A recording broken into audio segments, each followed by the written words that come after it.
Is now number 3 with the ball with the rocket in midcourt, Troy Taylor. He'll set it up for a fader at 3 by Vaden. Off the rim, it's no good at the baseline. Turnover, give it back to the Firebirds. Remember, they are on the shot clock, 24 seconds, and that clock ticks away. Following the same rules the Basketball League does under the rules of the National Basketball Association for the NBA, but Trace not except the ball is live if it bounces off the rim. That's the only change. Yeah, absolutely. I mean, it's a good rule. We see the NBA line for the three-point line, which I'm extremely excited about. It's the first time we were able to see that all year. Shot attempt made for 3. It's off the rim and no good. Give it back to the Express, and there's a whistle and a foul's coming up. It's probably going to be on number 25, and number 3 will probably go to the line. And now foul's going to be called on number 4, Aaron Baker. So foul on Aaron Baker, the 6'4 guard. That is his first foul in the game. And this will bring a non-shooting foul, so it'll be just the Express bringing the ball back inbounds, Trey. Again, and non-shooting foul, which means is you just take it out of bounds. They're actually going to talk about it. It might be a shooting foul because number 3, they changing their mind. Maybe Troy Taylor is trying to convince them, and they are going to shoot 2 shots here. They are. They have made the decision now. It's going to be a shooting foul, and it's going to be number 3 to the line shooting 2 of number 3, Troy Taylor. Troy Taylor at the line. He's the guard, number 2, and he will shoot 2. He missed his first free throw shot. Second one goes in and out, and it's no good. So both free throw shots are for naught. Top of the baseline, back to the top of the key. At midcourt now, 25, Jamal McCoy with the ball. He'll look and sell himself up with a steal now. Baker got it stolen away like candy from a baby by number 3 out of nowhere, Troy Taylor, and he'll put it in for 2, Trey. That was a pretty good sneaky move we saw right there. Little handsy by Troy Taylor, and it caused the turnover for the Raleigh Firebirds. Number 10 puts it up for the quick 2. It's going to be no good. Controlled by Taylor. He moves to 4 on the left-hand side. Taylor back up court. Attempt made for 3, and they're going to call no good on that 3-point attempt made by number 2 of Jones. Give it back to the Firebirds at the baseline. Coming up, setting up for number 3. Shot, nails it, and it is good. Number 10, Jamal McCoy puts it in. Number 25, and that's a 3-point shot. Good job for the 6'5 guard forward. And that's his first points of the game in the first period, Trey Snod. And attempt made for 3, off the rim, and it's no good. Rebound trying to get back by the Express. Attempt was made by a field goal by John Hart. A whistle and a foul called. And they're going to call a foul on number 5. Did that say it was number 5? Yep. Foul on number 5, so that's the first foul on the Firebirds player, Caden LeBray. Caden LeBray, a 6'8 forward center. Used to call in high school basketball here for seniors and juniors and freshmen and sophomores. Turns it over. Professional basketball here in Indianapolis. On the CRN Sports Network, 6:29 remaining here in the opening period of the first. I'll call the first period. Trey will call the second. I'll call the third. He'll bring it home in the fourth. Overtime, we'll fight for it. You right. That's right. Oh, no, it's amazing what we've been able to do here, and excited for this new partnership here. A 3-point attempt by Jamal McAllister off the rim, but it's no good. Give it back to the Firebirds, turning it over to the Express, or will they? As last touch by the Firebirds, so it will be the Indy Express ball. They tried to convince the referee. Team. Yeah, this is a new team for the we got a problem. It looks like the shot clock has got a low battery or some type of an issue on our right side of our broadcast booth where the Indy Express are playing offense to score points. It says low battery, so I believe we have the shot clock not working properly. I think the battery's gone low, and they might have to reset it. They'll just kind of use the one over here on the left-hand side. They'll be fine. And I think they're trying to reset it here.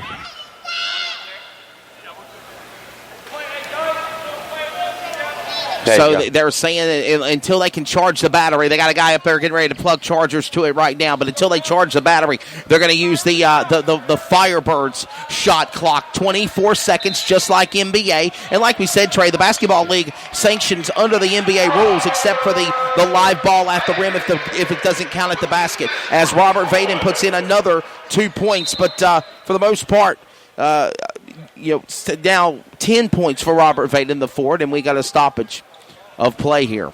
And they've already reset the clock. Yeah, it was a quick little fix. Just put a new battery in. That's right. Just change the battery. And now that the shot clock is back up and operating, they're going to stop the play and allow the Raleigh Firebirds to do something right now. That's right. Here we go. Firebirds ball. Inbounds by Jamal. Give it back down the 25 to Jamal McCoy. Right there under the basket of the rim, and it's still good. Attempt was made. It was made by Aaron Baker. Just came up short.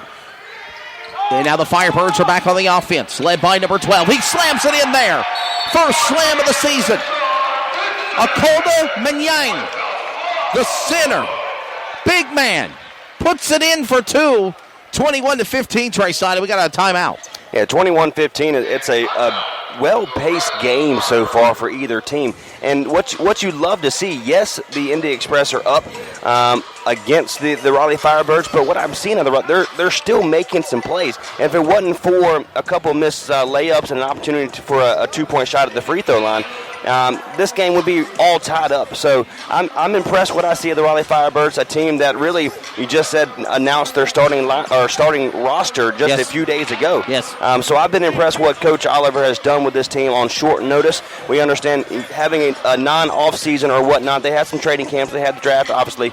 But I've been impressed what I've seen in the Raleigh Firebirds so far.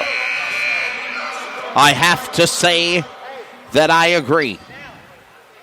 Timeout is over.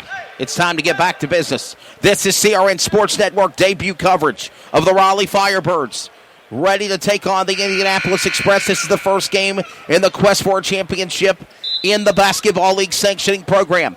This is a new franchise for the Indy Express as well, Trace Knight, as they get ready to bring it back inbound by the Firebirds by Jonathan Milligan. Milligan sets it up to Dance. Shaq will turn it over and give it back to the Express, and a foul on number 24. Shaq Dance, offensive foul at that. Yeah, he just kind of lowered his shoulder, and I like the confidence of the Mr. Dance, Shaq Dance, should you say. Yes. But, again, just too much shoulder in that, and the other guy obviously fell down and kind of put his body into Shaq. And when that happens, they usually, the one that's more the aggressive, let's be honest, uses the elbow more, is the one that's called for the foul. Ready to bring it back inbound, 5:35 here in the first period, the opening period. For the Raleigh Firebirds, taking it to the basket, attempting number 3, looking McLean.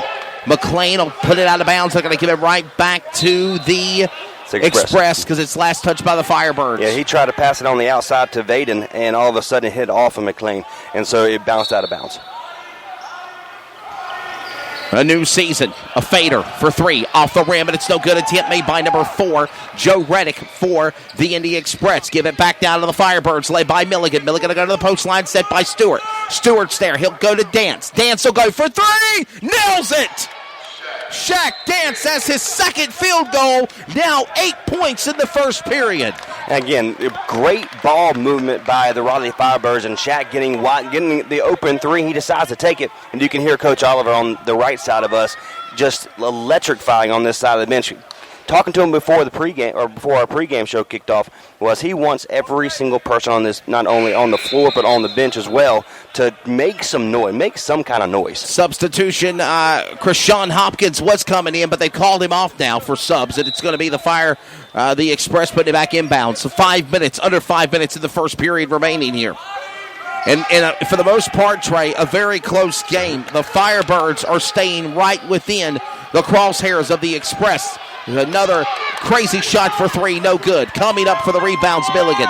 Milligan will go up, no good. Rebound set by Shaq. Shaq stacked by 3 players on the Express defense. He'll set it up to Caleb Stewart, the big man. Stewart now sets it back now to Leonard. Leonard now goes back inside the paint to Milligan. To the baseline, off the rim, it's no good. Attempt made by Darius Leonard. Give it back to the Express. Now shooting, going for 3. A fake, great defense by Collins. Collins is there to the other side of the key. He throws it up. Not a 3 shot. A jump ball. A foul.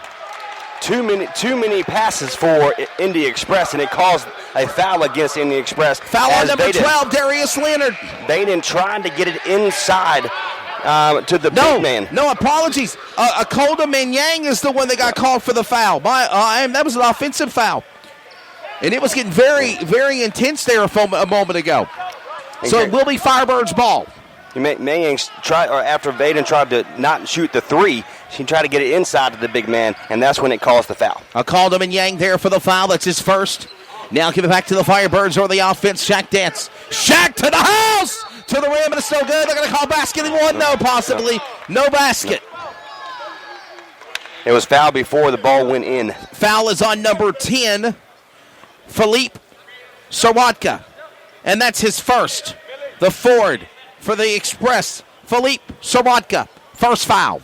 Again, a great ball movement. It allows Shaq Dance to get down low, make an aggressive play. The big man down low for the Firebirds was there to pick him up just in case there wasn't a foul. And this will bring the forward Shaq Dance to the line. He'll make his first at the free throw line.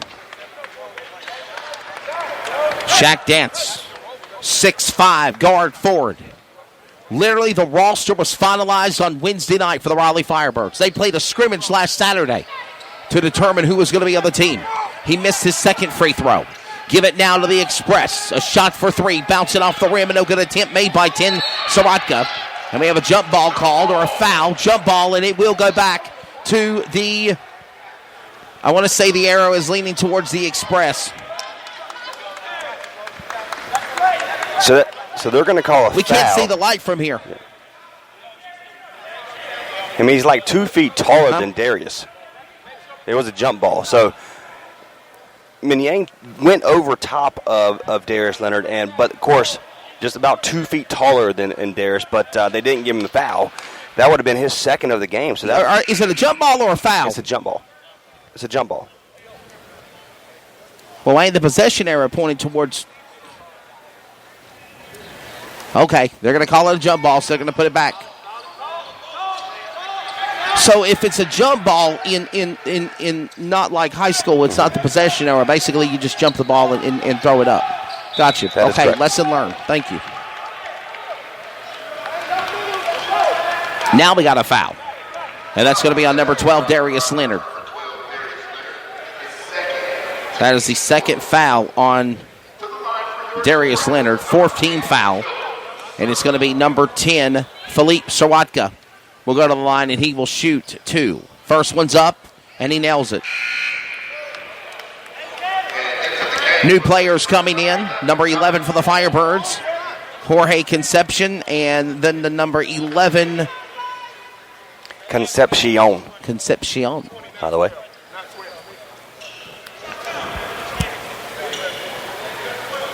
I don't even know who's number 11 for the Express on their jersey. No name on 11. It's okay. We'll find it. All right, here we go. Ain't that a jersey violation? Ain't that a penalty normally? No, we just got to find out who the name is. I thought it was. All right, turn it over. Going to give it now back to the Express. Krishawn Hopkins will set it off to Dante Vaughn. A great crowd here. Oh, absolutely. There's close to 300 people here. Yes. It's fantastic. Just to start it off, and he throws it into the crowd. Speaking of the fans, there's a souvenir for a lucky fan. What? Philippe Sawatka. He has to put it back. He'll put it back inbound. I was joking. Firebirds ball up court. Jonathan Milligan. And Milligan was telling his coaches, let's slow the ball down a little bit. We're moving the ball more effectively. Let's slow it down and see what we can do. And Concepcion shoots the three. It's going to be no good. Controlled by the Indy Express in number 5. You said Concepcion. That's right. And what a slam there. A stop by Concepcion. Taking it away for the Express. Give it back down to the Firebirds up the court. Putting it in for two. Number 2, Jonathan Milligan. I absolutely love what I see out of Milligan. He is super fast, and he gets down low before we even have time to lift up our heads off the table. It's a 2-point lead now for the Firebirds, down by 2. Indy Express 23-21. It's a 2-point lead for Indy. The Firebirds are hanging right in there in the crosshairs. Putting it back inbound by the Express. The tip shot made here by Reddick. Reddick is nowhere to be found. Turn it back over. Go to the other side of the court. Great defense by the Firebirds. Up. Oh, he nailed it. Could have been a foul. Great work by Concepcion to back away, but Joe Reddick puts it in for three. That's the first points by